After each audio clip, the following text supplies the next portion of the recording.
કરી હતી તે સ્થળ અત્રેય યમુની અને ઉદ્ધવજીને શ્રીમદ વલ્લભાચાર્ય મહાપ્રભુજીને વિજય સ્થાપિત થવા મોક્ષ મળ્યો. ત્યારબાદ નાશ થાય ત્યારે ભગવાન શ્રી કૃષ્ણ આવતા રાજા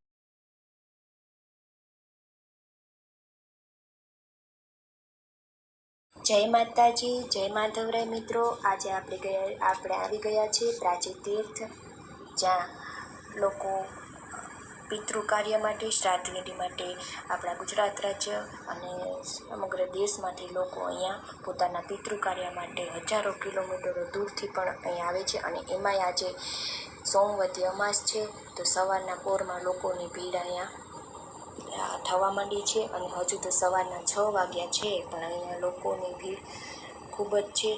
અને આ તીર્થ મિત્રો વેરાવળથી ઉના દીવના રસ્તે જતા વેરાવળથી 23 કિલોમીટરના અંતરે રસ્તા વચ્ચે જ આવેલું છે.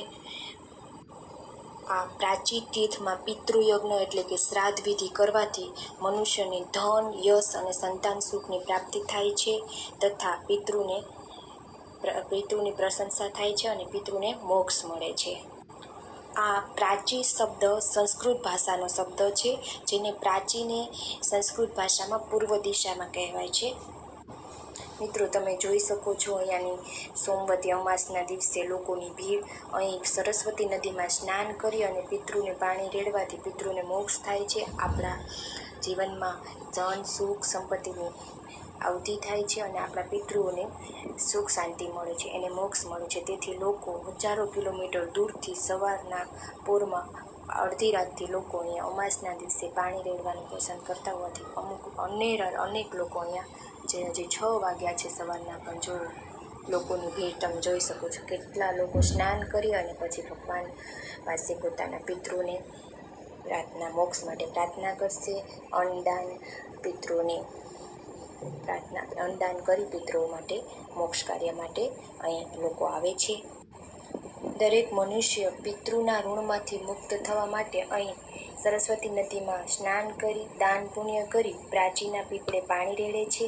અને સોમવતી અમાસ ભાદરવા મહિનામાં પ્રથમ દિવસે અહીં અનેરી ભીડ જોવા મળે છે. ભાદરવો મહિનો, ચૈત્ર મહિનો અને કારતક મહિનો પિતૃશ્રાદ્ધ માટે અનેરું મહત્વ ધરાવતો હોવાથી આ 3 મહિને પ્રાચીના તીર્થમાં ખૂબ જ ભીડ જોવા મળે છે. વેદવ્યાસ મુનિએ શ્રીમદ ભાગવત ગ્રંથની રચના અહીં કરી હતી. તે સ્થળ અહીં વ્યાસ આશ્રમ તરીકે ઓળખાય છે.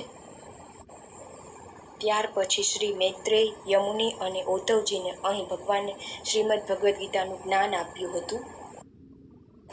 ત્યારથી આ જગ્યાને કહેવાય છે કે 100 વાર કાશી અને 1 વાર પ્રાચી.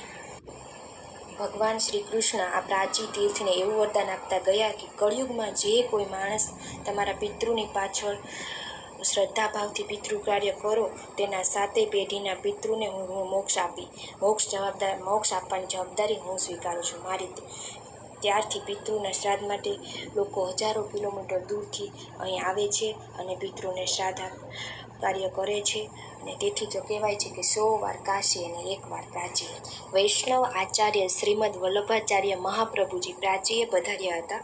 શ્રી કૃષ્ણ અહીં ભગવાન શ્રી માધવરાય સ્વરૂપે બિરાજમાન છે. શ્રી માધવરાય માટે ગાયકવાડ સરકારના દિવાન વિઠ્ઠલરાયે પ્રભુ મંદિર બંધાવ્યું હતું.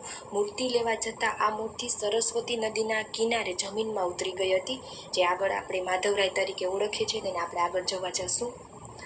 શિવાંશ અહીંયા જો પાણી રેડવા આવ્યો છે અને શિવાંશ પિતૃના મોક્ષ માટે પાણી રેડે છે. અને પિતૃને પ્રાર્થના કરીએ કે શિવાંશ પણ ડાયો અને કાયમ માટે તંદુરસ્ત રહે. ભગવાન પિતૃદેવ તમામ લોકો મારા દીકરાને સાજો સરખો રાખે એવી પ્રાર્થના. તમામને મોક્ષ મળે. માધવરાય મંદિરમાં પ્રભુ પધાર્યા નહીં અને દિવાનને સ્વપ્નમાં આવી અને અહીં પધરાવવાની અનિચ્છા બતાવી. આથી દિવાનજીએ તે મંદિરની અંદર વિઠ્ઠલેશ્વર મહાદેવની પ્રતિષ્ઠા કરી. અને માધવરાય ભગવાન અત્યારે સરસ્વતી નદીના કિનારે તમને હમણાં બતાવું છું તેમ તે મંદિર, માધવરાયનું મંદિર સરસ્વતી નદીની અંદર બિરાજમાન છે. કારણ કે પ્રભુજીએ તે મંદિરની અંદરથી ત્યાંથી જવાની, બીજે સ્થાપિત થવાની દિવાનજીને સ્વપ્નમાં આવીને અનિચ્છા બતાવી હતી. ત્યારથી આ મંદિર તમે જોઈ શકો છો. સરસ્વતી નદીના અંદર કિનારે જો અત્યારે પાણી ચોમાસું છે, વરસાદ ખૂબ જ આવ્યો છે એટલે માધવરાયજી પ્રભુ અત્યારે પાણીમાં બિરાજમાન છે. પૂરું ચોમાસું તે પાણીની અંદર જ રહે છે. તેની એકવાર સરકારે કોશિશ કરી હતી, પરંતુ એની ઈચ્છા ન હતી. અને શ્રી માધવરાયજી પ્રભુની તમે અહીં ગાદીના દર્શન કરી શકો છો. પ્રભુ માધવરાયજીના ગાદીના દર્શન શિવાંશ ઝુલાવે છે, તમે જોઈ શકો છો. કાનાજીની પ્રાર્થના કરે છે.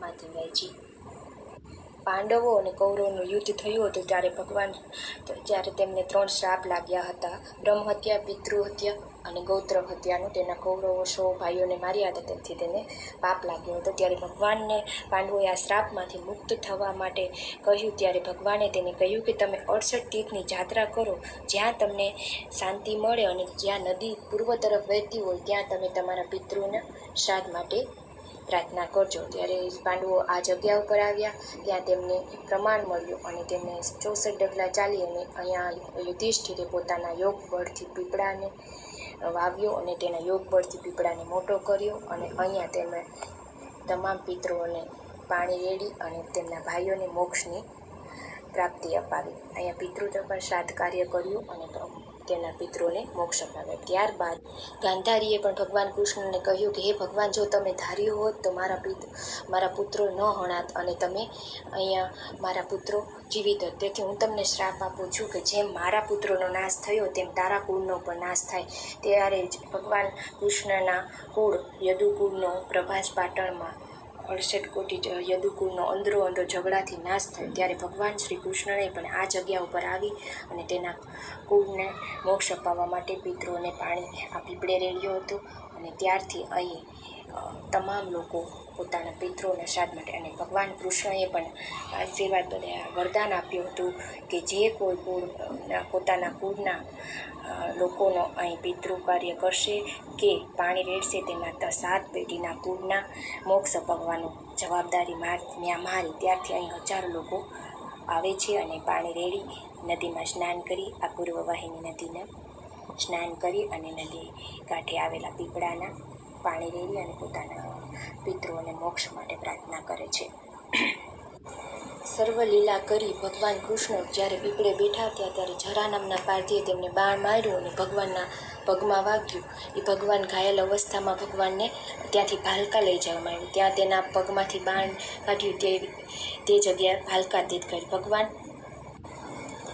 ભગવાન કૃષ્ણના દેહને અગ્નિદાહ દેવા જતાં દરિયાદેવને પ્રાર્થના કરતાં સમુદ્ર આવી તેની અંદર પ્રભુને સમાવી લીધા હતા. અને તેનું અસ્થિ ઓરિસ્સાની જગ્યાએ ત્યાં ભગવાન કૃષ્ણના હાથ અને પગ દાઝી ગયા હતા. તે દેહ દરિયામાંથી રાજાને સ્વપ્ન આવતા રાજાને કીધું કે તું મને જગનારીથી તો કહ્યું છે, મારું મન મથુરામાં, દિલ દ્વારિકામાં, મારી કાયા કાશીમાં, પણ મારું મોક્ષ ધામ પ્રાચીશ. 100 વાર કાશી, 1 વાર પ્રાચી.